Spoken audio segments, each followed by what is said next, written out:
the knees, I can hardly speak. I lose all control, and something takes over me. In the days of love so amazing, this is not a phase.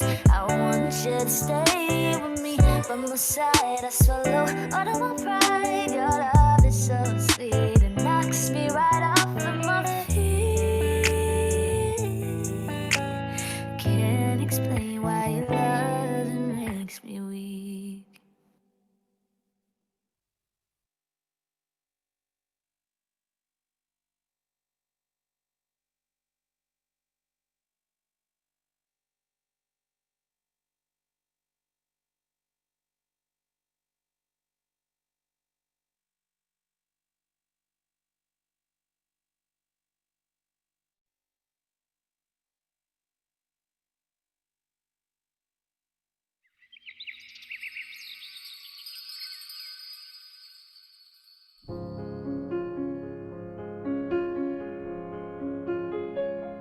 Don't cry, snowman, not in front of me. Who'll get your tears if you can't catch me, darling? If you can't catch me, darling. And don't cry, snowman, don't leave me this way. A bottle of water can't hold me close, baby. Can't hold me close, baby. I want you to know that I'm never leaving, 'cause I miss the snow till death will be freezing. Yeah, you are my home for all seasons. So come on, let's go. Let's go below zero and hide from the sun. I love you forever, oh, we'll have some fun. Yes, let's hit the North Pole and live happily. Please don't cry no tears now, it's Christmas, baby.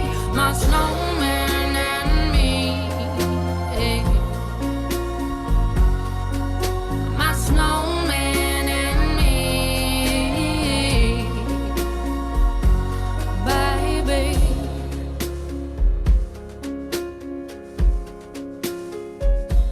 Don't cry, snowman, don't you fear the sun. Who'll carry me without legs to run, honey? Without legs to run, honey. Don't cry, snowman, don't you shed a tear. Will you hear my secrets if you don't have ears, baby? If you don't have ears, baby. I want you to know that I'm never leaving, 'cause I miss the snow till death will be freezing. Yeah, you are my home for all seasons. So come on, let's go. Let's go below zero and hide from the sun. I love you forever, oh, we'll have some fun. Yes, let's hit the North Pole and live happily. Please don't cry no tears now, it's Christmas, baby. My snowman and me. My snowman and me, baby.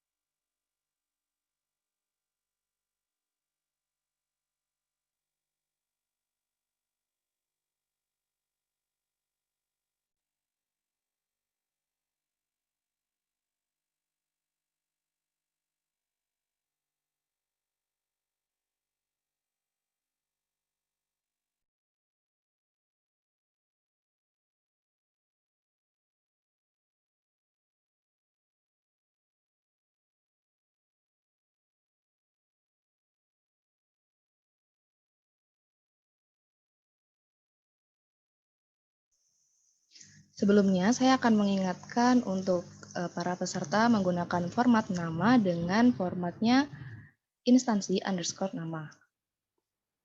Dan untuk para peserta yang mungkin tidak ada kendala di jaringan, mungkin bisa menyalakan kameranya dan juga menggunakan virtual background yang sudah disediakan. Assalamualaikum warahmatullahi wabarakatuh. Om Swastiastu, Namo Buddhaya, Salam Kebajikan. Wah, di sore hari ini kita berkesempatan untuk dapat bertemu secara virtual dalam acara webinar pajak jadian. Seperti nama acaranya, kita akan berbincang-bincang mengenai isu-isu yang berkaitan dengan perpajakan dan juga tentang perbucinan mungkin. Pasti pada penasaran kan sebenarnya beneran ada nggak sih pajak jadian, dan kalau misalnya ada, kemana sih bayarnya? Dan di sini saya juga ditemani oleh narasumber yang tentunya relatable banget sama tema webinar kali ini. Namun sebelum saya berbicara lebih lanjut, saya ingin menyapa para hadirin. Halo, selamat datang kepada narasumber Kak Felis dan Kak Rahul, dan juga tentunya seluruh hadirin. Oke, sebelum memasuki ke inti acara, saya akan bacakan tata tertib yang mungkin sudah di-share sebelumnya, namun saya akan menegaskan kembali bahwa peserta dapat memasuki Zoom meeting tepat waktu, menggunakan nama dengan format nama yang ditentukan, menggunakan virtual background yang telah disediakan, dan mematikan mikrofon saat narasumber memaparkan materi. Dan peserta tidak boleh keluar masuk Zoom terlalu sering, melakukan spam di room chat, membuat keributan saat webinar berlangsung, menyebarkan ID dan password Zoom meeting, dan menyalakan mikrofon sebelum diminta oleh moderator. Itu dia hal yang dapat dilakukan oleh peserta selama acara berlangsung. Mungkin langsung ke acara selanjutnya, yaitu menyanyikan lagu kebangsaan, yaitu Indonesia Raya. Kepada panitia yang bertugas, saya persilahkan.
Terima kasih kepada panitia yang bertugas.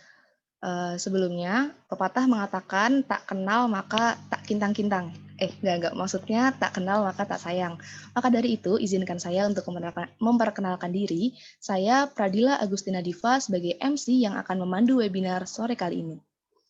Nah, gimana? Sudah kenal kan? Tapi kalau sayangnya mungkin belakangan aja kali ya. Nah, selanjutnya saya di sini akan memperkenalkan narasumber yang luar biasa. Ada dua narasumber, yaitu Kak Maria Regina Felicitas Barnot Mordono dan juga Kak Rahul Pangeran Taginting. Keduanya masih menjadi mahasiswa aktif D3 Pajak Politeknik Keuangan Negara STAN. Coba kita cek ombak dulu narasumbernya kali ya. Halo Kak Felis dan Kak Rahul. Halo, Pradila. Halo, gimana kabarnya Kak? Ya, luar biasa sih, luar biasa baik. Alhamdulillah. Nah, mungkin para peserta juga udah pada nggak sabar untuk mendengarkan pemaparan dari narasumber kita. Maka dari itu, mungkin langsung aja ke acara inti, yaitu pemaparan materi. Kepada Kak Felis dan Kak Rahul, saya persilahkan. Baik, terima kasih Dila atas pembukaannya. Udah muncul ya di teman-teman bahan tayangnya di layar masing-masing. Sebelumnya saya mau menyapa dulu nih semua yang udah hadir di sharing kita sore hari ini terkait pajak jadian, seperti tema yang udah kita kasih tahu nih ke teman-teman sebelumnya. Lanjut ke slide selanjutnya. Nah nih, banyak banget ya kalau teman-teman lihat, banyak banget yang mengajukan pertanyaan ke Direktorat Jenderal Pajak, seperti ini. Min, pada akhirnya pajak jadian sudah diatur dalam perundang-undangan nggak ya? Saya mau nembak cewek Oktober nanti jadi mikir-mikir lagi nih. Terus pajak jadian UU nomor berapa ya? Sering banget ditarikin pajak itu, apalagi yang gonta-ganti pacar. Kalau nggak bayar dapat STP nggak? Banyak banget pertanyaan yang masuk ke Direktorat Jenderal Pajak terkait pajak jadian ini. Nah, jadi sebenarnya pajak jadian itu beneran ada nggak sih? Karena banyak banget yang nanya juga ke kita ketika kita share flyernya sharing sore hari ini, emang beneran ada nggak sih selama ini, apa mereka aja yang nggak tahu? Nah, selanjutnya, sebelum kita bahas tentang pajak jadian ini, mungkin kita telaah dulu ya, sebenarnya pajak itu apa? Mungkin di sini teman-teman juga sering banget nyebutin pajak, tapi nggak tahu sebenarnya arti dari pajak sendiri itu apa. Oke, pajak adalah kontribusi wajib kepada negara yang terutang oleh orang pribadi atau badan yang bersifat memaksa berdasarkan undang-undang dengan tidak mendapatkan imbalan secara langsung dan digunakan untuk sebesar-besarnya kemakmuran rakyat. Nah, itu tadi kan pengertian pajak. Nah, kalau pajak jadian ini sebenarnya definisinya apa sih? Kalau setahu aku ya, waktu SD itu adalah sesuatu yang kita kasih nih ke teman-teman, kita kayak traktir atau kita kasih uang sebagai rasa syukur, tapi sebagai kayak kewajiban juga sih, kayak keharusan setelah kita mendapatkan atau memperoleh status tidak jomblo lagi.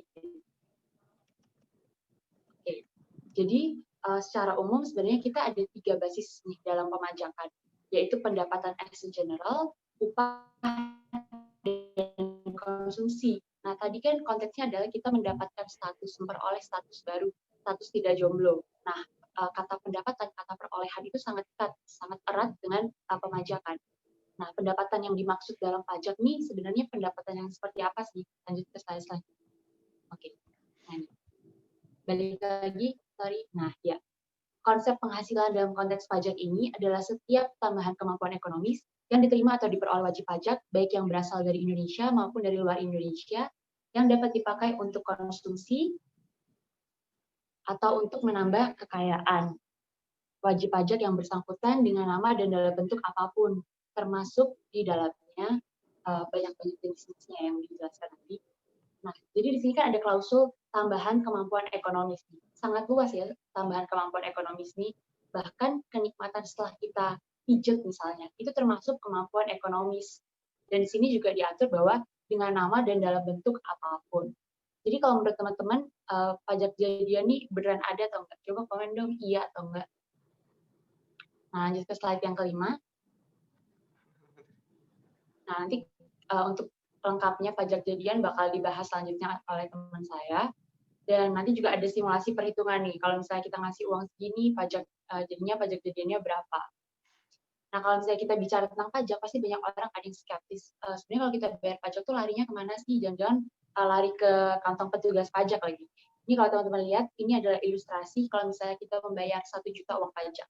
Nah, ini dialokasikan ke beberapa seperti pendidikan, keagamaan, pariwisata, ekonomi, kesehatan, pertahanan, dan lain sebagainya. Banyak juga mungkin dari kita yang nggak menyadari kalau misalnya banyak sekali manfaat yang sehari-hari kita rasakan, seperti jembatan, jalan, dan fasilitas umum lainnya yang mungkin aja nggak ada kalau misalnya kita tidak membayar pajak. Dan pajak itu sangat dekat dengan kita sehari-hari, seperti kita makan, kita beli barang, tapi mungkin kita hanya sebutnya pajak gitu. Tapi nggak tahu sebenarnya itu termasuk jenis pajak apa sih? Dan sebenarnya pajak itu jenisnya ada apa aja? Nah, akan dibahas selanjutnya oleh Rahul. Oke, baik, terima kasih Felis, karena tadi udah menjelaskan tentang bagaimana pengertian manfaat gitu ya, manfaat pajak, kemana apa aja itu penghasilan gitu-gitu ya. Nah, selanjutnya saya akan menjelaskan tentang jenis pajak. Nah, di sini saya bakal ngejelasin jenis pajak itu dengan cerita ya teman-teman ya.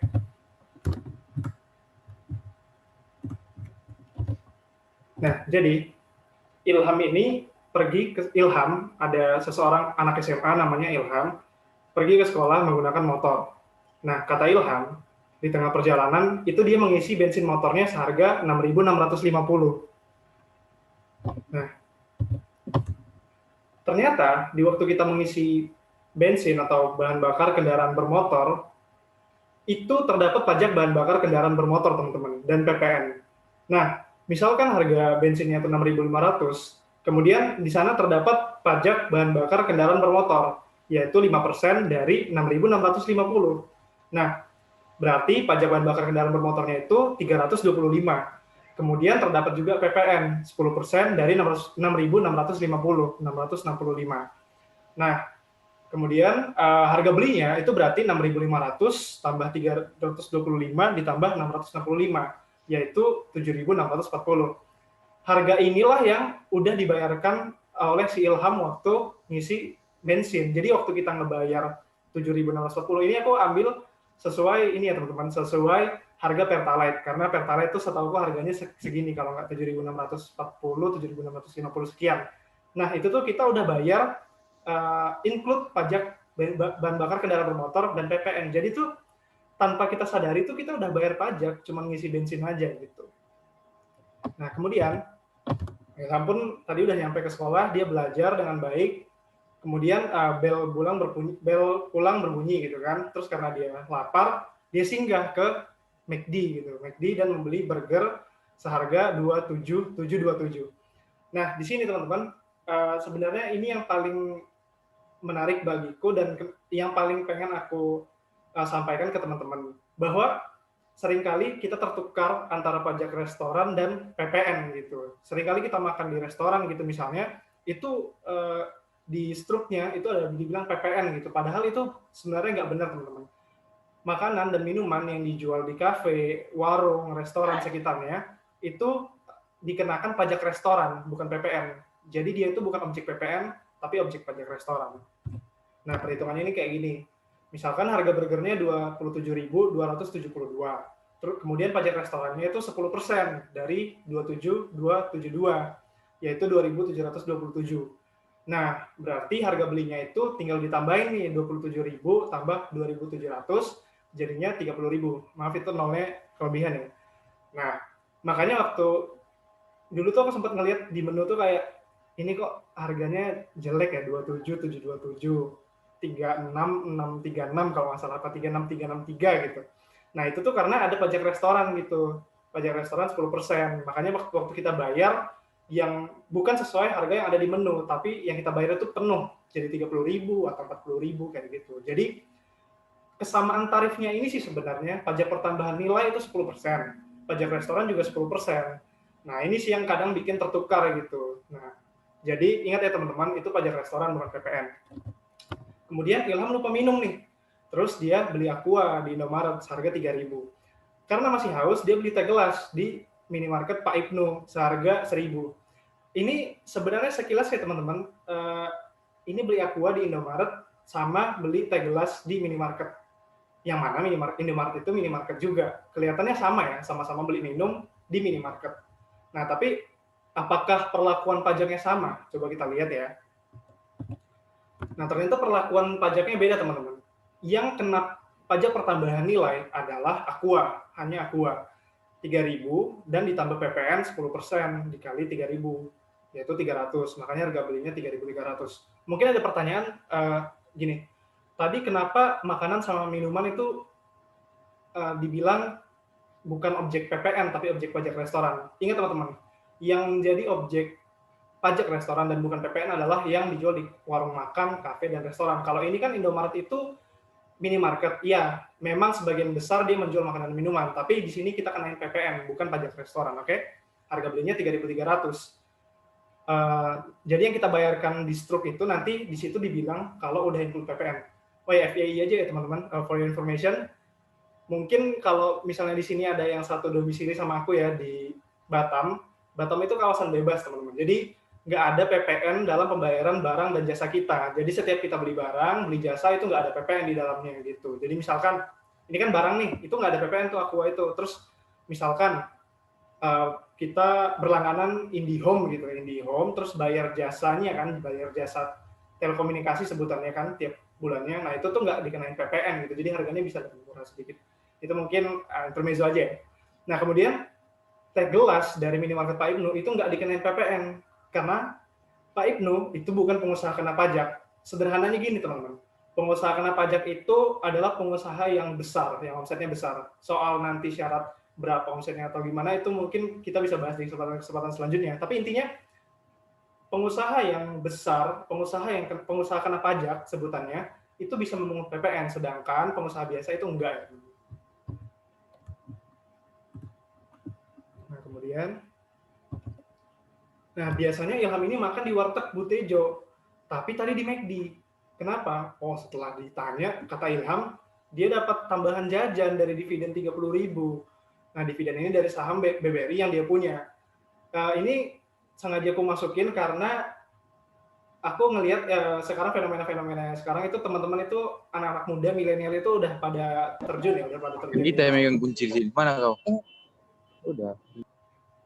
Udah terjun di investasi kan, udah terjun di investasi, terus mungkin udah familiar dengan beberapa istilah ya, kayak dividen dan capital gain gitu. Nah, mungkin kalau belum tahu ini aku kenalin dividen itu adalah pembagian laba yang dilakukan perusahaan yang tempat kita berinvestasi ke pemegang sahamnya gitu. Jadi kita dikasih bagian laba 30.000. Nah, dari situ aja itu ada pajaknya loh.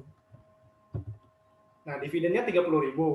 Terus PPh-nya itu 10% dikali 3.300. Jadi yang teman-teman terima kalau misalkan teman-teman dapat dividen itu udah dipotong pajak 29.700. Ya kan baru sampai ke sini aja itu udah banyak teman-teman. PPh, pajak, jenis-jenis pajak yang kita temuin dalam kehidupan kita sehari-hari.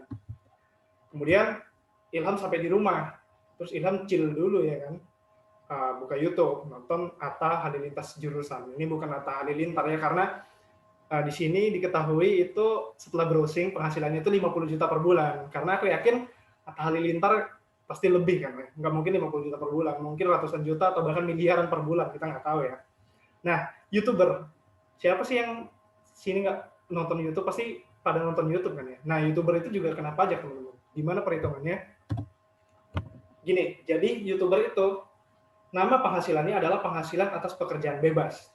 Jadi pekerjaan bebas itu kalau misalkan dalam istilah bahasa Inggrisnya mungkin teman-teman sering dengar freelance. Nah, freelance atau sederhananya lagi itu jasa. Jadi kayak apapun itulah, misalnya peneliti, penulis, terus penerjemah atau artis, pekerja seni termasuk YouTuber ini itu termasuk ke dalam pekerjaan bebas, dan cara menghitungnya adalah menggunakan NPPN atau norma perhitungan penghasilan neto. Nah, jadi gini, dari YouTube setahun penghasilannya itu 600 juta. Nah, kita itu nggak langsung ngenain 600 juta itu, tapi kan pasti dalam dia merintis karir itu kan bakal ngeluarin biaya-biaya kan. Nah, biaya-biaya itu kita perhitungkan. Makanya di sini ada yang namanya norma perhitungan penghasilan neto. Jadi kita kaliin aja. Ini udah ada aturannya ya teman-teman. Jadi pekerja seni berapa persen, terus misalkan dia jasa apa, jasa misalkan dia jasa penerjemah itu nanti ada tersendiri persentasenya. Di sini langsung kita pakai itu 50% kali 600 juta. Berarti penghasilan bersih dari YouTube setahun itu 300 juta. Dikurang PTKP. PTKP itu apa? PTKP adalah penghasilan tidak kena pajak, teman-teman. Artinya misalkan teman-teman itu punya PTKP kita besarannya 54 juta ya. Jadi misalkan teman-teman itu punya penghasilan 54 juta, itu nggak dipajakin. Nanti kalau teman-teman penghasilannya udah lebih dari 54 juta, itu baru kena pajak. Nah makanya di sini 300 juta kita kurangin dulu dengan 54 juta, itu notasi kurang itu kurang ya kalau misalkan di akuntansi. Kemudian penghasilan kena pajaknya itu 246 juta.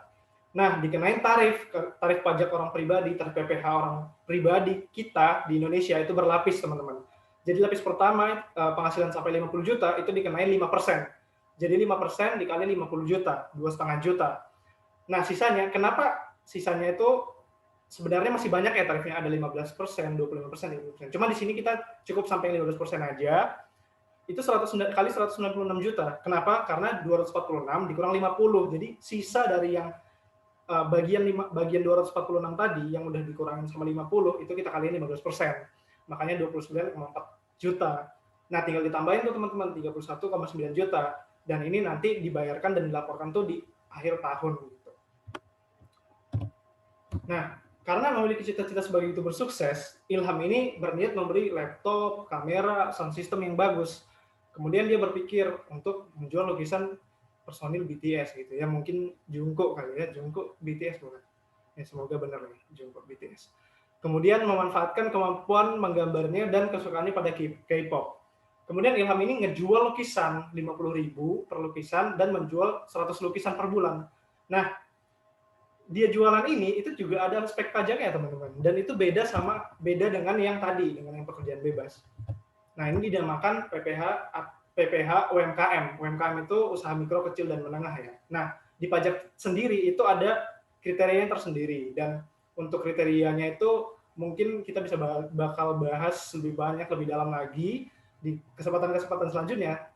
Di sini kita hanya membahas perhitungannya saja. Jadi penghasilan dia menjual lukisan selama sebulan itu tadi 5 juta.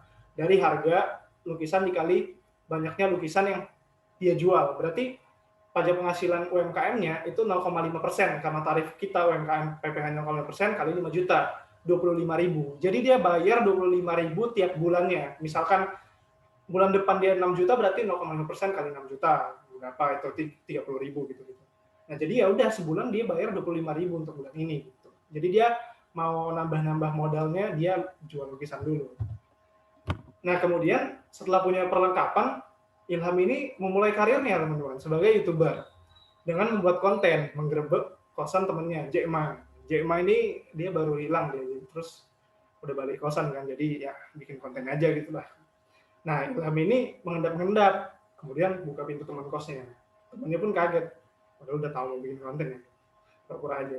Kemudian mereka ngobrol, ternyata Ibnu ini sekarang bekerja sebagai customer service dengan gaji 5 juta per bulan. Nah, udah pasti dong ada pajaknya gaji ya. Nah, gaji setahunnya itu 5 juta kali 12 bulan, 60 juta. Nah, kemudian, coba perhatikan ini satu kesatuan perhitungan ini kan mirip ya dengan pekerjaan bebas tadi. Kenapa? Karena memang pajak penghasilan kita orang pribadi itu biasanya normalnya tuh perhitungannya kayak gini teman-teman. Kayak ngitung setahunnya berapa sih gitu. Baru bayarnya nanti di akhir tahun, biasanya kayak gitu. Nah, karena gaji setahun ini sama kayak tadi, kayak masih kotor gitu, dan udah pasti ada biaya-biaya yang dikeluarkan dalam bekerja gitu kan. Ada yang dinamakan biaya jabatan. Biaya jabatan ini udah ditentukan di peraturan pajak kita itu 5% per bulan. Berarti kan kalau setahun berarti 5% dikali 60 juta setahun tuh 3 juta. Berarti penghasilan bersihnya netonya setahun 57 juta dan PTKP itu 54 juta gitu. Kemudian penghasilan kena pajaknya 3 juta dan tarif pajaknya, nah karena ini cuma 3 juta, berarti kan masih dalam lingkup yang 50 juta nih. Tadi kan 5% dikali 50 juta gitu. Tadi kan karena dia lebih dari 50 juta nih, makanya tarifnya berlapis. Sedangkan ini kan masih dalam batas 50 juta, makanya tinggal dikali 3 juta, 150.000. Berarti PPh terhutangnya selama setahun itu 150.000. Nah, untuk pegawai tetap ini teman-teman, mungkin teman-teman itu pernah dengar PPh 21 gitu. Nah, itu biasanya perusahaan itu udah motong untuk pegawainya. Jadi di akhir tuh si wajib pajak atau si pegawai ini tinggal ngelaporin gitu, dan nggak perlu bayar lagi gitu. Nah, karena sudah semakin terkenal, Ilham pun jadi sering turun keluar kota gitu. Hari ini dia pergi ke Jakarta dari Solo, naik pesawat Garuda dengan tiket 1 juta. Nah, karena sudah malam, udah jam 11 mungkin ya, Ilham itu nyari hotel, terus nginap di sana dengan harga 150.000. Nah, ini kan kejadian yang simpel-simpel aja kan, teman-teman. Maksudnya kayak, ya kita pasti, nggak pasti juga sih, maksudnya sebagian besar dari kita mungkin udah pernah naik pesawat, terus mungkin udah pernah nginap di hotel juga, tapi pernah nggak sih kita sadar soal perpajakannya gitu? Ada teman-teman, jadi harga tiket pesawat itu 1 juta, kemudian PPN-nya 10% dikali 1 juta, 100.000. Nah, harga beli kita itu 1,1 juta. Jadi kita beli tiket itu udah ada PPN-nya di dalam 1,1 juta gitu.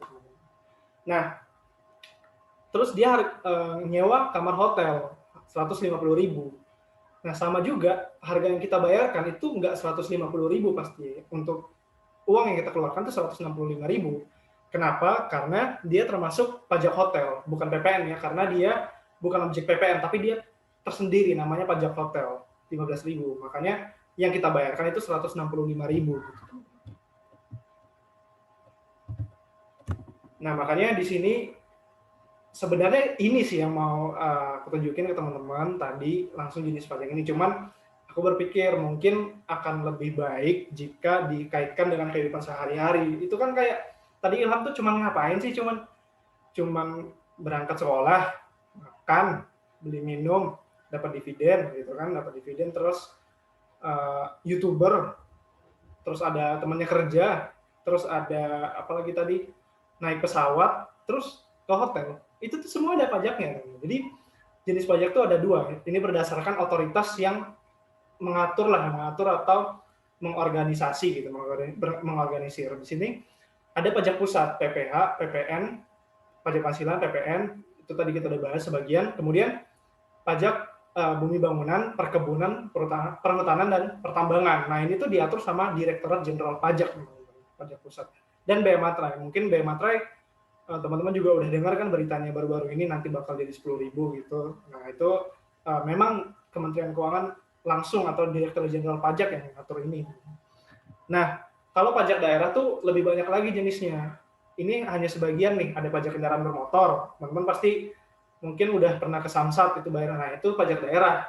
Bea balik nama kendaraan bermotor itu juga pajak daerah. Kemudian pajak bahan bakar kendaraan bermotor itu pajak daerah. Nah, tiga-tiganya ini itu naungan provinsi, teman-teman. Jadi misalkan kalian bayar pajak kendaraan bermotor atau bea balik nama atau bayar bahan bakar tadi, pajak bahan bakar tadi, ya itu masuk ke dalam pendapatan provinsi teman-teman semua. Jadi misalkan teman-teman itu tinggal di Medan ya, jadi pendapatan provinsi Sumatera Utara gitu. Dan untuk pengaturannya, untuk misalkan tarif atau apa, sebenarnya itu ada di pajak daerah gitu.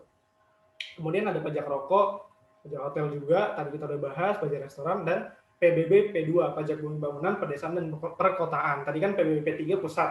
Nah, P2 ini apa sih pedesaan dan perkotaan? Ini rumah-rumah kita. Jadi PBB kita, rumah kita itu masuknya ke pajak daerah, bukan pajak pusat. Gitu. Nah, kemudian mungkin melanjutkan tadi yang udah sempat di-spill sedikit ya sama Kak Felis ya, mengenai bagaimana dengan pajak jadian gitu. Nah, aku punya persepsi yang sama sih dengan Felis tentang pajak jadian. Menurutku pajak jadian itu kalau dari kecil tuh kayak gitu. Jadi kayak kalau misalkan ada temen yang jadian terus PJ lah PJ gitu kan. Nah, itu kan artinya semacam ya bentuk rasa syukur gitu kan ya, bentuk rasa syukur dari temen yang jadian ke temennya gitu kan. Nah, walaupun sebenarnya istilah pajak jadian ini nggak tepat ya teman-teman. Pajak itu kan kontribusi terhadap negara. Sedangkan kalau kita ngomongin pajak jadian, artinya kan kita ngasih uang ke teman kita. Emangnya teman kita itu negara, sehingga itu bisa dibilang pajak jadian. Mungkin selanjutnya bisa diusulkan kali ya, diganti jadi nggak usah pajak jadian, mungkin traktiran jadian, atau uang syukur jadian, atau uang senang karena jadian gitu kan, bisa juga. Nah, makanya di sini aku lanjutin dengan kisah Ilham. Beberapa bulan kemudian, Ilham jadian dengan Nessie. Tahu kan ya Nessie di YouTube tuh, Nessie Judge itu yang kontennya happy itu kan. Nah, sesama rekan YouTube-nya. Kemudian karena merasa senang, Ilham ini memberikan uang sebesar 1 juta kepada Ibnu, teman yang digerebek di konten pertamanya sebagai pajak jadian. Nih, Ham 1 juta PJ gitu kan. Nah, karena mungkin dia merasa Ibnu ini orang yang berjasa lah dalam hidupnya, mungkin sempat dicomblangin atau gimana, kita nggak tahu juga ya latar belakangnya. Nanti tanya Ilham aja kalau mau tahu. Nah, gimana sih pajak perlakuan pajak atas pajak jadian ini yang buat aneh. Perlakuan pajak atas pajak jadian itu kan kayak aneh ya. Nah, di sini kita bisa ngenain sebenarnya idealnya kita ngenain PPH atas pajak jadian, dan dia itu nggak tersendiri. Tadi kan Felis sudah bilang kalau penghasilan itu menurut undang-undang pajak itu adalah seluruh penghasilan kita, intinya setiap tambahan kemampuan ekonomi kita.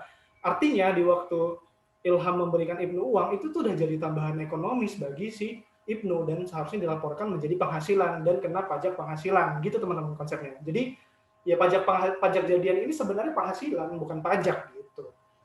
Gaji setahun itu misalnya tadi kan 60 juta, terus biaya jabatan 3 juta, dan penghasilan netonya itu 57 juta per tahun. Nah, pajak jadiannya itu, atau penghasilan, atau traktiran, atau apapun itu namanya, itu 1 juta. Nah, berarti penghasilan neto atau penghasilan bersih totalnya 58 juta. Ingat dikurang PTKP dulu 54 juta. Nah, itu yang kita pajakin, 4 juta. Nah, tarif pajaknya karena 4 juta ini masih kecil, masih dalam ruang lingkup 50 juta atau lapis pertama, ya udah tinggal kita kenain 5% kali 4 juta, 200.000. Jadi PPh terutangnya selama setahun itu 200.000, teman-teman. Jadi nggak istimewa gitu, benar-benar pajak jadian. Tapi pajak jadian ini kalau undang-undang pajak itu melihatnya sebagai penghasilan, dan penghasilan itu bisa kena pajak gitu. Jadi pajak dipajaki. Nah, kira-kira kayak gitu. Nah, terus kenapa pajak jadian ini nggak pernah menjadi isu yang serius gitu, dalam tanda kutip serius, karena yang pertama itu sulit didefinisikan. Iya kan, jadian itu susah nggak sih definisikannya? Apakah suka sama suka itu jadian? Apakah ditembak terus diterima itu jadian? Atau jalan bareng itu jadian? Nah, kan kita nggak tahu ya. Nah, kalaupun udah bisa didefinisikan, misalkan Undang-Undang Pajak itu bilang jadian adalah di mana cowok nembak cewek terus ada tanggal anniversary-nya, misalnya kayak gitu. Oke lah, udah ada definisinya jelas kan. Nah, kalaupun ada definisinya, terus udah pasti nih, oh kalau misalkan memenuhi syarat ini dia udah dikatakan jadian. Nah, jumlahnya itu cenderung nggak signifikan, teman-teman. Maksudnya berapa orang sih yang jadian dengan syarat yang pasti kayak gitu? Itu yang pertama. Kemudian, kalaupun ada, emang orang-orang itu pada menunjukkan rasa syukurnya dengan memberikan temennya uang atau traktiran, kan nggak selalu kan. Dan kalaupun ngasih traktiran kan paling ya makan sebelah paling kan 10.000 gitu. Nggak mungkin kayak 20 juta atau 500 juta cuma karena jadian. Nah, beda sama nikah, teman-teman. Kalau nikah itu ada banyak objek yang bisa terjadi, teman-teman, karena definisinya jelas, kejadiannya jelas. Kemudian kayak sebenarnya itu objek pajak. Kalau misalkan teman-teman mungkin yang dari daerah Sumatera Utara itu tahu sinamot gitu, atau dari Makassar ya, uang panai kalau nggak salah, nanti kalau dibenerin, uang panai, atau misalkan kayak uang yang diberikan dalam pernikahan itu, nah itu sebenarnya bisa jadi objek pajak dan jelas kan kejadiannya. Kalau pajak jadian ini ya sudah didefinisikan dan jumlahnya cenderung nggak signifikan, makanya nggak jadi sesuatu yang serius dan nggak dikhususkan gitu dalam perhitungan pajak penghasilan. Itu aja dari aku mengenai jenis pajak. Kemudian bisa dilanjutkan oleh Vince. Tadi udah sedikit dapat pencerahan ya, lumayan dapat pencerahan terkait kenapa sih sebenarnya pajak jadian ini belum bisa dipajaki, karena sebenarnya definisi dari jadian ini juga belum baku untuk diatur dalam undang-undang, dan juga kayaknya terlalu privat urusannya untuk diatur menggunakan kebijakan publik. Teman-teman tadi udah dijelasin nih sama Rahul sebenarnya jenis pajak itu ada apa aja, dan ternyata pajak itu sangat dekat ya sama kita. Terus teman-teman mulai bertanya-tanya, sebenarnya kalau misalnya kita mau lapor pajak, mau bayar pajaknya gimana caranya? Nah, sampai dengan 31 Maret setiap tahunnya, wajib pajak itu orang pribadi wajib melaporkan SPT tahunan secara langsung ke kantor pelayanan pajak menggunakan ekspedisi pos atau online atau melalui online ya. Dan di sini SPT itu apa sih? Teman-teman bisa lihat di layar ya. Itu ada contoh SPT. Nah, SPT ini adalah surat yang digunakan untuk melaporkan teman-teman nih penghitungan pajak teman-teman. Jadi teman-teman punya objek pajak apa aja, hartanya apa aja, kewajibannya apa aja gitu sesuai dengan undang-undang perpajakan. Selanjutnya. Nah, perlu diingat teman-teman bisa melakukan semua kewajibannya, melaporkan pajak dan sebagainya ketika teman-teman punya NPWP. Jadi ketika teman-teman belum punya NPWP, maka teman-teman nggak bisa melakukan pelaporan pajak. Nah, NPWP itu apa? Mungkin di sini teman-teman juga banyak yang bertanya-tanya ataupun belum punya nih NPWP. Nah, teman-teman bisa lihat di layar ya, itu adalah contoh NPWP. Nah, NPWP ini adalah nomor pokok wajib pajak Jadi nomor yang diberikan oleh DJP sebagai sarana teman-teman untuk melakukan hak dan kewajiban. Jadi seperti kartu identitas gitu, seperti KTP-nya nih dalam pajak.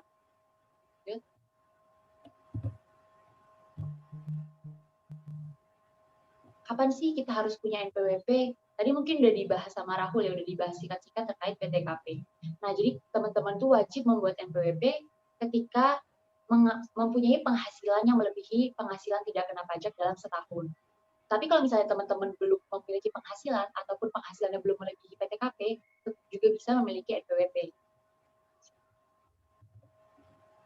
Nah, manfaat NPWP bagi pelajar. Tadi kan udah dibilangin kan, kalau misalnya teman-teman nih pelajar belum punya penghasilan ataupun punya usaha tapi masih di bawah PTKP, itu tetap bisa memiliki NPWP. Nah, manfaatnya apa aja? Manfaatnya adalah ketika teman-teman nanti mungkin yang masih sama sepantaran aku ya, kayak misalnya mahasiswa, ketika mulai bekerja nanti nggak perlu repot-repot lagi untuk mengurus NPWP. Terus juga mahasiswa sekarang kan juga banyak nih yang punya UMKM, udah merintis usaha.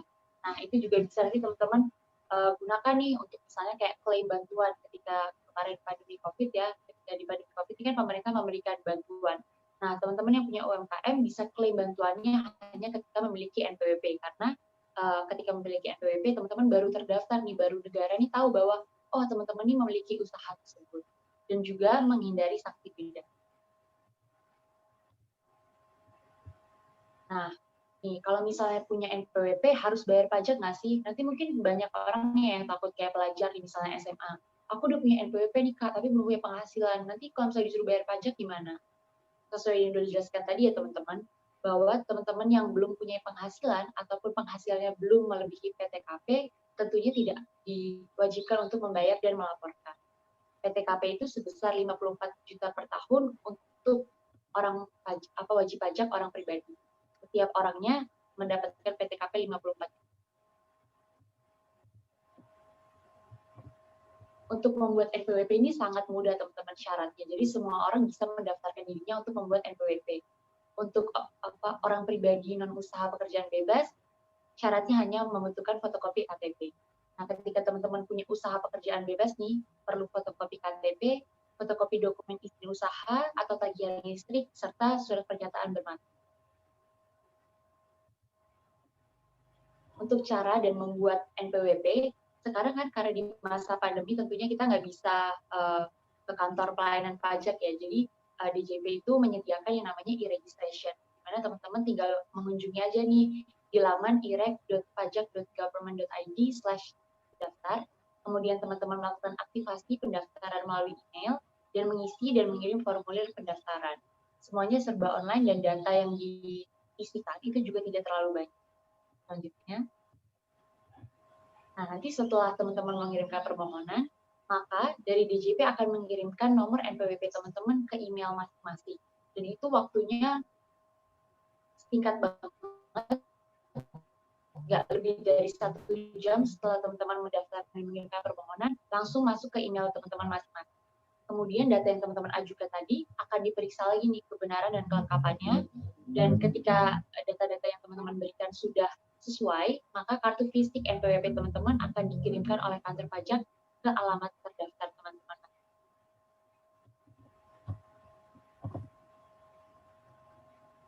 Nah, cara mendaftarnya bukan cuma bisa online juga ya, tapi juga bisa langsung ke KPP atau KP2KP yang terdekat di tempat tinggal teman-teman, membawa dokumen yang sama seperti yang saya sebutkan tadi, kemudian melakukan pendaftaran secara manual kepada petugas pendaftar. Nah, kalau misalnya teman-teman nih, kalau misalnya nggak daftar, nggak punya NPWP, terus misalnya tengah tahun teman-teman punya usaha, bisa jadi teman-teman ini bisa kena sanksi nih. Kalau misalnya teman-teman sudah memenuhi ketentuan untuk memiliki NPWP, tapi ternyata teman-teman belum punya NPWP, maka akan dikenakan sanksi. Sanksinya apa? Sanksinya bisa berupa pidana penjara, paling singkat 6 bulan dan paling lama 6 tahun. Kemudian ada denda senilai 2 kali jumlah pajak berhutang yang tidak atau kurang dibayar, dan paling banyak 4 kali. Nah, lumayan kan maksudnya sanksinya, daripada nggak sebanding dengan teman-teman cuma daftar yang sangat mudah dan sanksi yang didapatkan oleh teman-teman. Dan kerugiannya atau ketidakuntungannya ketika teman-teman nggak punya NPWP itu bukan hanya sanksi yang berupa denda ataupun penjara tadi, tapi juga banyak resiko-resiko nih, seperti kalau misalnya teman-teman nggak punya NPWP bisa kena pajak penghasilan yang lebih tinggi. Terus sekarang kan kalau misalnya kita mau mengajukan kredit perbankan atau investasi, nah teman-teman butuh nih persyaratannya adalah NPWP. Dan kemudian ada beberapa negara yang mensyaratkan untuk bisa traveling ke luar negeri, visanya itu harus teman-teman menyertakan NPWP. Dan ini mungkin masih lama ya, tapi ketika teman-teman nanti misalnya pahit-pahitnya di PHK, teman-teman akan mendapatkan potongan pajak yang lebih tinggi nih ketika tidak memiliki NPWP. Sekian bahasan tentang pajak jadian, tadi tipis-tipis sudah dijawab ya, kenapa sih pajak jadian sampai sekarang belum diatur gitu. Mungkin udah bisa menjawab pertanyaan teman-teman yang datang ke sini, dan juga pengenalan pajak secara general kepada teman-teman yang mungkin masih penasaran sebenarnya pajak itu apa, pajak itu ada apa aja. Sekian, saya kembalikan kepada Evi. Baik, terima kasih. Mantap sekali pemaparan dari narasumber kita kali ini. Gimana mungkin dari beberapa teman-teman sudah mulai tercerahkan ya setelah mendengarkan pemaparan tadi mengenai pajak jadian dan pajak penghasilan OP yang lainnya. Nah, memasuki sesi tanya jawab, sebelumnya tadi sudah disebarkan link Slido untuk bertanya, maka pada sesi tanya jawab ini saya akan membacakan pertanyaan tercepat yang masuk pada link Slido. Untuk pertanyaan pertama yaitu, kenapa PPh atas pekerjaan bebas sama pegawai tetap cara menghitungnya beda sama yang dividen sama UMKM? Mungkin narasumbernya udah bisa menangkap pertanyaannya apa belum ya? Mungkin dari Felis ataupun dari Rahul? Siap, sudah. Oke, mungkin bisa langsung dijawab atau mungkin ditampung dulu 3 pertanyaan gitu? Mungkin langsung dijawab aja kali ya? Dijawab aja. Oke, silahkan. Mungkin langsung ke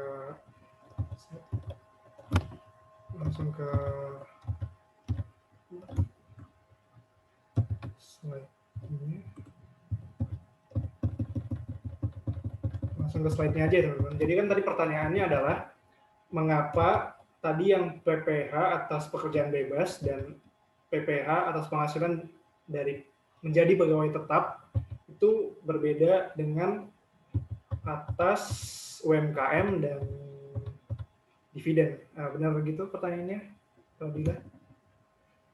Ya, benar. Oke. Jadi gini teman-teman. Ini mungkin udah masuk lebih teoritis lagi ya, tapi nggak apa-apa kita coba bahas. Sebenarnya pajak penghasilan orang pribadi dan jadi sebenarnya ada 2 subjek pajak, teman-teman. Ada orang pribadi dan badan. Nah, keduanya ini memiliki kesamaan. Kesamaan keduanya adalah sama-sama sebenarnya membayar pajak di akhir tahun. Jadi yang harus dibayarkan adalah pajak penghasilan selama setahun. Jadi misalkan teman-teman bekerja selama setahun, itu dipajakin. Terus misalkan badan itu juga kan PT gitu atau CV atau firma apapun itu, ketika mereka beroperasi selama setahun, keuntungannya itu dipajakin. Nah, itulah mengapa yang saya bilang tadi normalnya atau perhitungan biasanya itu orang pribadi itu kayak gini teman-teman. Memang dihitung dari penghasilan setahun, terus kita hitung penghasilan netonya dikurang PTKP, nah itu jadi penghasilan kena pajak lalu kena tarif. Emang kalau bisa dibilang template-nya itu kayak gini lah gitu, pekerjaan bebas dengan pekerjaan bebas gitu. Terus misalkan kayak pegawai tetap, nah ini tuh bisa dibilang idealnya atau normalnya, jenis PPh yang paling normal gitu, atas penghasilan setahun dipajakin. Nah, kenapa UMKM ini nggak kayak hitung-hitungnya? Maksudnya UMKM adalah penghasilan dari yang misalkan jual apa aja teman-teman, misalkan jual apa ya, makanan, ikan hias, apapun lah, lukisan, menjual usaha-usaha gitu. Nah, itu tuh beda sama yang tadi atas pekerjaan, karena ini tuh namanya PPh final, teman-teman. Jadi UMKM dan ini dividen adalah PPh final. Apa sih PPh final kan itu pertanyaannya. Nah, PPh final ini adalah pajak penghasilan yang dikenakan sewaktu transaksi dilakukan. Jadi sewaktu transaksi dilakukan itu langsung dipajakin. Salah satu alasannya adalah karena kejadiannya itu harus segera diamankan. Istilahnya gitu, segera diamankan. Jadi waktu transaksi transaksi potong pajak gitu.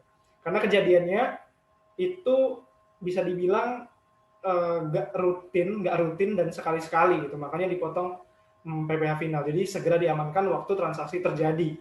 Dan karena sifat-sifat tersebut langsung sewaktu transaksi terjadi, penghasilan dari yang dikenakan PPh final itu tidak digabungkan dengan penghasilan teman-teman nanti di akhir tahun. Jadi misalkan, coba yang tadi aku bilang pajak jadian atau traktiran jadian itu kan digabung ya dengan gaji gitu, atau misalkan dia punya pekerjaan bebas digabung. Nah tapi atas dividen dan penghasilan UMKM ini nggak digabung, jadi dia cuman ya udah dipotong dan dilaporkan pada saat itu gitu. Makanya di sini kayak nggak berasa gitu loh kalau finalnya kayak dividen teman-teman dikasih 29.700 kayak ya udah gitu. Padahal sebenarnya itu karena udah dipotong pajak. Sama kayak UMKM ini ya walaupun nggak sesimpel dividen ya. Jadi kayak teman-teman nerima uang terus udah dipotong, UMKM ini nggak sesimpel itu. Jadi teman-teman tuh sebenarnya harus lapor tiap bulan. Misalkan penghasilannya 5 juta ini dilapor berarti disetor 25.000. Kalau 6 juta disetor 30.000 dan itu setiap bulan. Sebenarnya sama-sama dikenakan tiap transaksi gitu. Cuman kan untuk memudahkan administrasi ya lebih baik dikumpulkan dalam sebulan gitu teman-teman. Kalau dividen tadi kan langsung potong. Nah kalau ini untuk mempermudah administrasi dan untuk karena ini 0,5% ya teman-teman. Bayangin kalau misalkan teman-teman itu jual lukisan harganya 50.000 terus dipotong 0,5%. Berapa 50.000 kali 0,5% itu berapa? Mungkin ya nggak sampai 10.000 kan? Masa iya mau nyetor terus gitu cuman 1.000 2.000 disetor terus. Nah, makanya untuk memudahkan administrasi PPh final atas UMKM ini digabungin jadi satu bulan. Jadi satu bulan dilaporkan penghasilannya sekian 5 juta, terus UMKM-nya 25.000. Dan penghasilan dari yang jualan tadi ini itu nggak digabung tuh dengan penghasilan teman-teman baik dari pegawai atau pekerja bebas karena mereka ini final. Gitu tuh.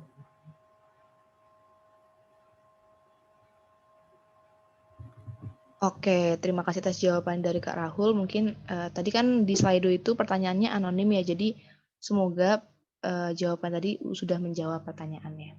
Kemudian untuk pertanyaan kedua dari Slido, sebentar. Gini, kalau misal udah kedaftar NPWP tapi belum punya penghasilan, apakah kalau misalnya kita nggak ngelaporin penghasilan kita, nanti gimana ya? Mungkin tadi kan udah dijawab sama Kak Rahul, mungkin soal kedua bisa ke Kak Felis. Oke, jadi berarti case-nya adalah dia udah punya NPWP tapi nggak ngelaporin penghasilan. Terus kayak gimana gitu? Berarti kan itu case-nya adalah dia penghasilannya belum mencapai PTKP atau bahkan belum punya penghasilan ya.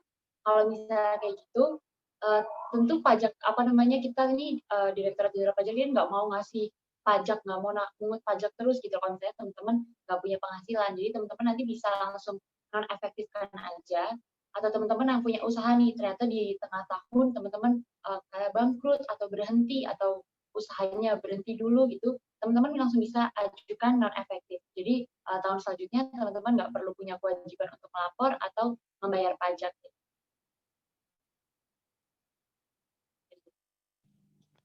Oke, terima kasih atas jawaban dari Kak Felis. Semoga menjawab pertanyaan tadi. Mungkin cukup 2 pertanyaan aja ya, karena keterbatasan waktu juga. Saya ucapkan terima kasih kepada narasumber atas penjelasan dan jawaban atas pertanyaannya. Oke, beranjak ke acara selanjutnya yang acara ditunggu-tunggu dari tadi. Mungkin teman-teman udah merhatiin materinya dengan baik dan siap untuk bersaing di kuis atau games kali ini untuk mendapatkan door prize menarik berupa OVO atau GoPay. Kepada panitia, saya persilahkan untuk mempersiapkan gamesnya, dan juga kepada teman-teman bisa dipersiapkan juga device yang akan digunakan untuk bermain games.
Tes apakah ada kendala di panitia mungkin ya?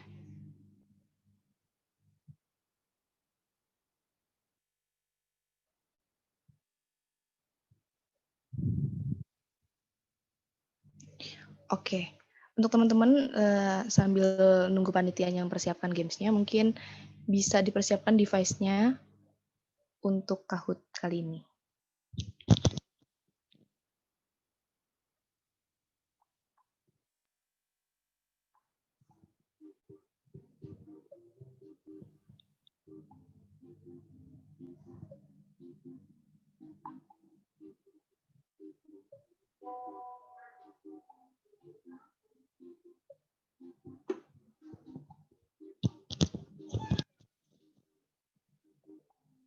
Baik, mungkin bagi tadi teman-teman yang sudah memperhatikan dan sudah ambis untuk ikut Kahoot-nya, karena bakal ada door prize menarik berupa OVO dan GoPay untuk 3 pemenang teratas.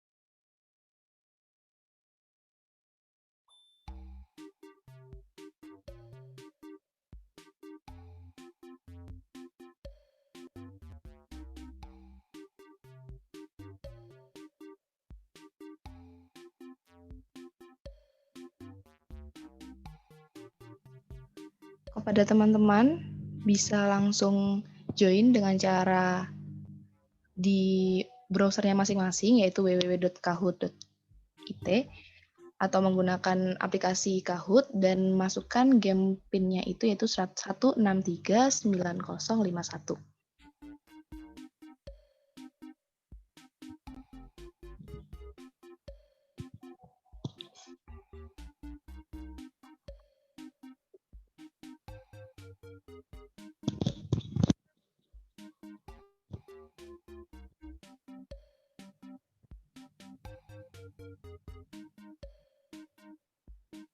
Masih 13 yang join dari 43.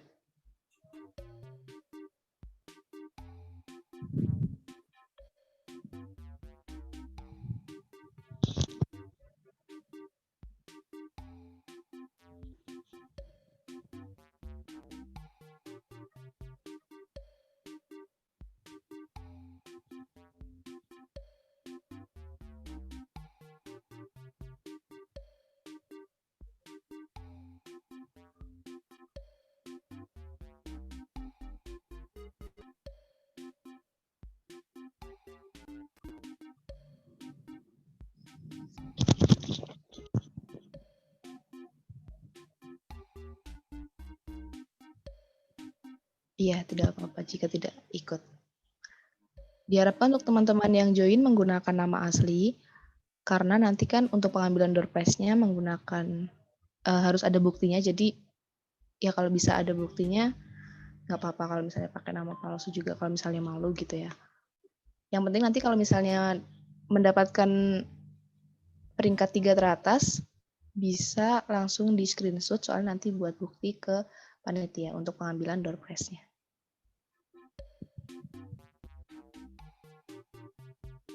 Ada Jungkook, ada Suho, ada istri Suho. Ini anak Korea semua ya.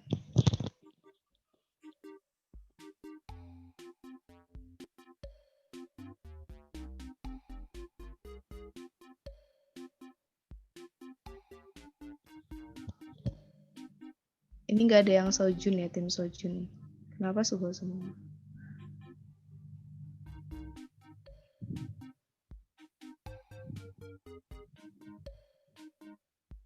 Oke, ada Sojun.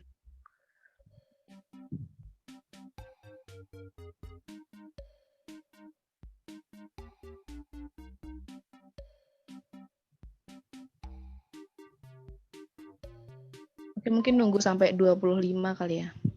25 partisipan. Satu lagi berarti ya.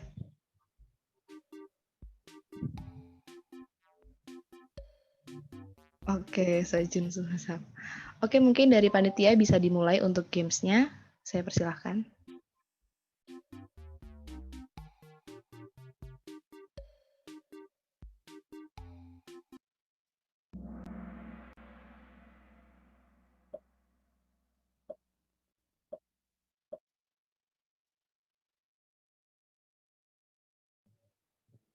Pajak merupakan kontribusi wajib yang bersifat memaksa, menuntut, mengharap, menyerah. Jangan sampai kepleset buat milihnya ya. Mungkin mau mencet menyerah malah mengharap gitu.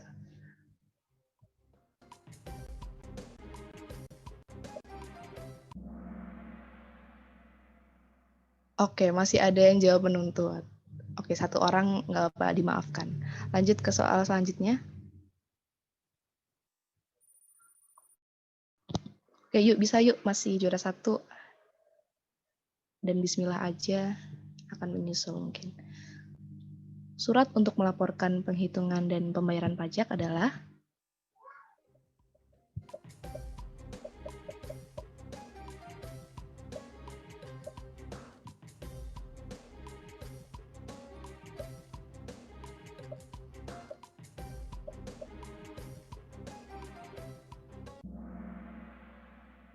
Oke, surat untuk melaporkan penghitungan dan pembayaran pajak adalah SPT, yaitu surat pemberitahuan pajak. Masih ada yang jawab surat penghitungan dan juga surat pembayaran pajak ya. Yang benar adalah surat pemberitahuan pajak. Lanjut selanjutnya. Oke, yuk bisa yuk sama bismillah aja, dan Mila masih 3 teratas.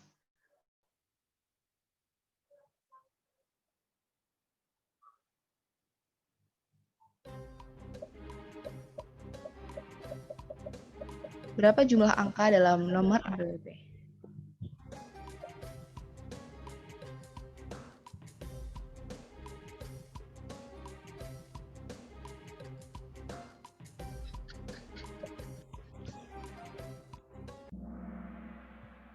Ya, jumlah angka dalam nomor NPWP itu adalah 15. Masih ada yang kepleset ke 16 ya. Lanjut ke soal selanjutnya. Oke, yuk bisa yuk. Bismillah aja sama Mila, masih 3 teratas. Berapa jumlah PTKP setahun WPOP?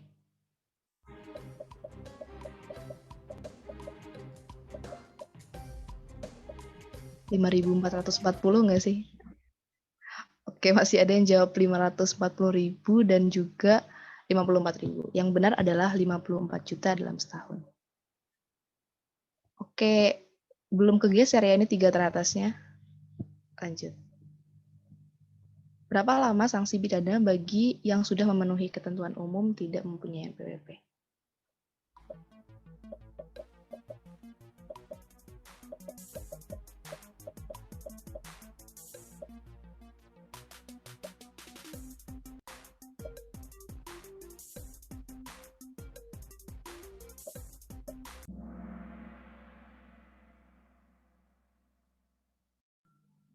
Ya, sanksi pidana bagi yang sudah memenuhi ketentuan umum tidak mempunyai NPWP adalah paling singkat 6 bulan.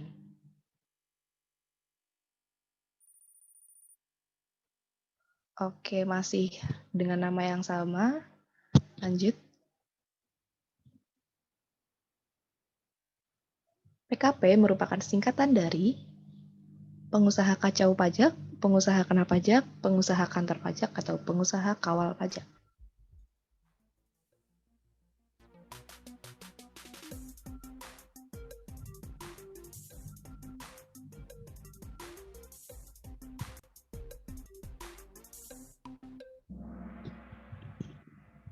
Ya, cuma ada 2 orang yang salah dari 24 yang join. Oke, lanjut.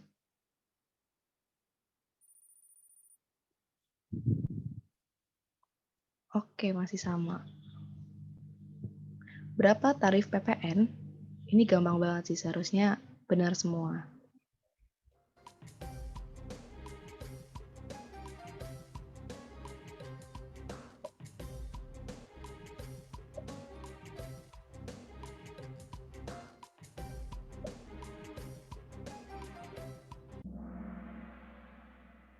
Ya, benar semua. Oke.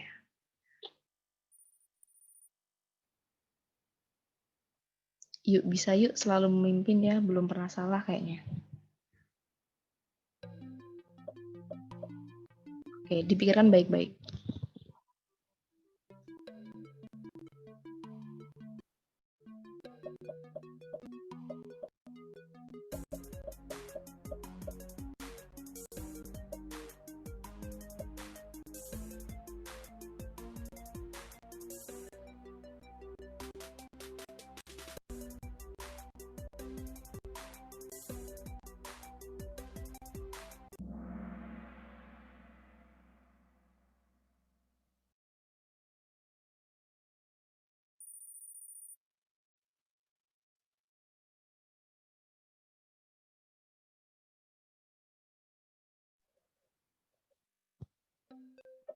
Oke, MPPR merupakan singkatan dari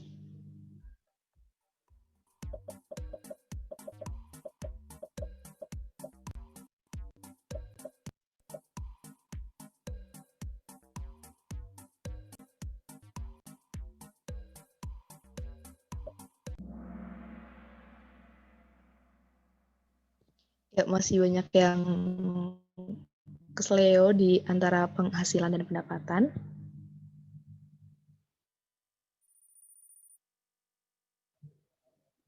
Oke, tadi Agung Yosua sudah terdepak ya dari 5 teratas. Lanjut ke soal terakhir.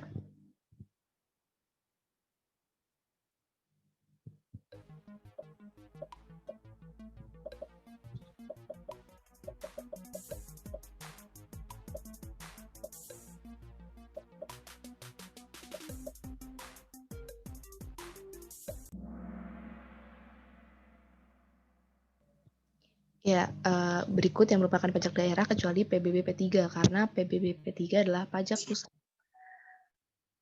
Oke, mari kita lihat untuk 3 teratas yang bakalan dapat door prize-nya, yaitu Mila peringkat ketiga dan Bismillah aja peringkat kedua. Dan yang pertama siapa nih? Yuk, bisa yuk. Oke, karena namanya yang Yuk Bisa Yuk sama Bismillah aja ini mungkin bukan nama asli ya, jadi bisa di screenshot juga tiga-tiganya. Nanti setelah acara selesai bisa langsung menghubungi ke panitia yang bertugas untuk pengambilan door prize-nya. Baik, terima kasih atas panitia yang bertugas.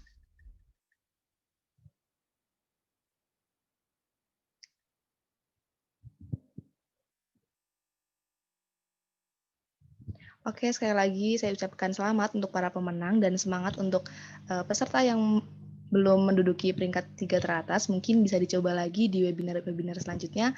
Mungkin minggu depan masih banyak webinar-webinar lainnya. Tadi untuk nama-nama di atas, setelah acara selesai bisa menghubungi panitia yang ada di grup untuk pengambilan door prize-nya. Baiklah, sampailah kita pada penghujung webinar pajak jadian kali ini. Waktu sudah harus memisahkan kita, namun sebelum itu dimohon kepada para peserta bisa open kamera karena akan masuki sesi dokumentasi. Ya, mungkin teman-teman on cam dulu buat sesi dokumentasinya.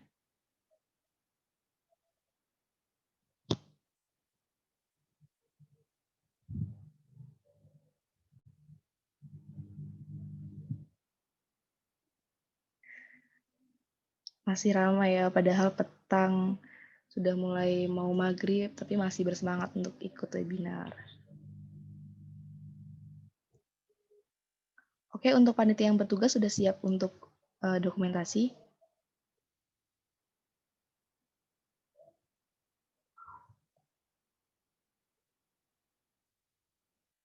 Mungkin teman-teman yang lainnya yang belum on cam bisa di on cam-kan dulu.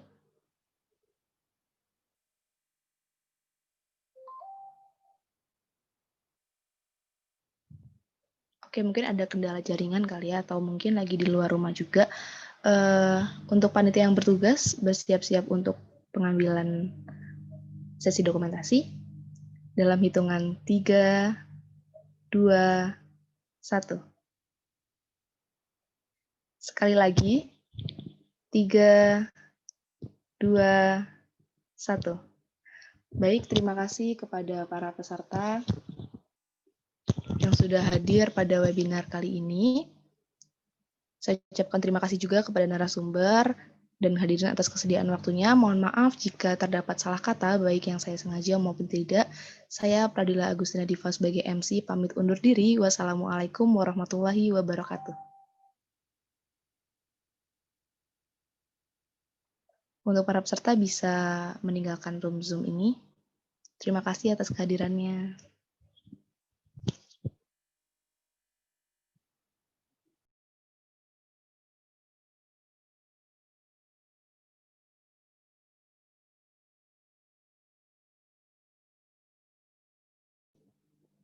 Ya, mungkin untuk peserta yang belum meninggalkan room, izin mengingatkan bahwa nanti di grup akan disebarkan jarkoman mengenai link absensi dan juga survei kepuasan atas webinar yang telah dilaksanakan. Terima kasih.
Udah pada keluar semua. Udah, woi.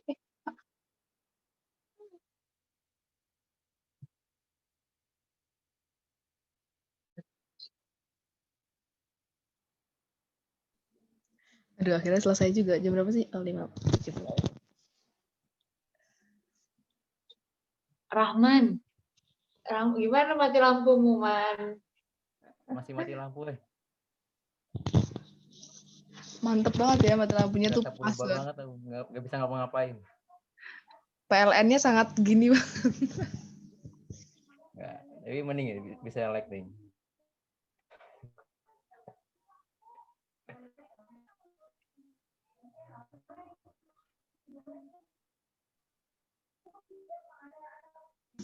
Man, yang ngisi eval bisa dilihat nggak sih?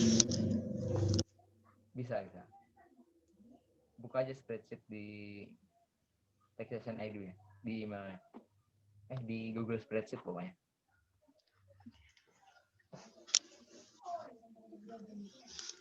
Di stop record dulu aja nggak sih? Oh iya.